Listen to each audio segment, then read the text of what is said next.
tiba-tiba sekarang dia jadi business owner dah. Dia jual produk, tak salah saya, kopi dan juga coklat. So, bayangkan dia baru masuk dalam, tak salah saya, tak sampai setahun lagi, tapi dah 10,000 sold. Macam mana dia buat? Because dia buat Shopee Ads, kumpul modal. Personal branding dia dah kuat dekat Shopee juga. Saya guna nama Rita Zafran tu kan.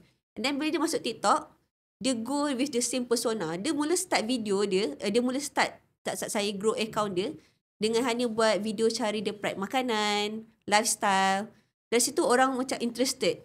Macam mana dia buat start business kopi tu? Sebab ada yang dia punya audience tanya, tak ada ke kopi yang, dia suka kopi tapi dia nak yang rendah kalori. Lepas tu dapat peluang, dia launch produk dia, tak salah saya dah 10k sold, dia ada produk kedua dah sekarang. Which is dalam kurang setahun, which is very very good lah sebenarnya.